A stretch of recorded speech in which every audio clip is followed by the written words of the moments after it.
ஒப்புடன் முகமலர்ந்தே உபசரித்து உண்மை பேசி உப்பில்லா கூலிட்டாலும் உண்பதே அமிர்தமாகும். முப்பழமோடு பால் அன்னம் முகம் கடுத்து இடுவாராயின் கப்பிய பசியினோடு கடும் பசி ஆகும்தானே. என்ன அருமையான பாடல் பாருங்க. யாவரும் ஒப்பத்தக்க முகமலர்ச்சியோடு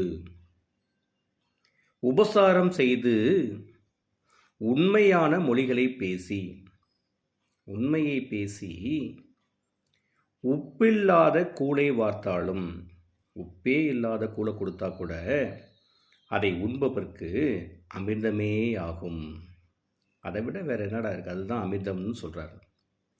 மா பலா வாழை முதலிய முப்பழ வர்க்கங்களோடு, மா பலா வாழை என்ற முக்கணியோடு பால் சோற்றையும் சேர்த்து அன்பில்லாமல், என்னதுங்க, அன்பில்லாமல் முகம் கடுத்து ஒருவருக்கு இடுவாராகில், முகத்தை மாற்றிக்கிட்டு, முகம் கடுத்துனா முகம் மலர்ச்சியோடு இல்லாமல் முகம் கடுத்து ஒருவருக்கு இடுவாராகில் அதை உண்பவர்க்கு உள்ள பசியினும், அவங்களுக்கு ஏற்கனவே இருக்கிற பசியை விட மிக்க பசியை உண்டாக்காமல் தனியாது, உண்டாக்காமல் தணிக்காதுன்னு சொல்கிறாங்க.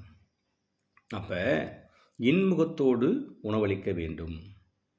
முகம் கடுத்து எதை செய்தாலும் அதில் பயனில்லை என்பதே ஆகும்.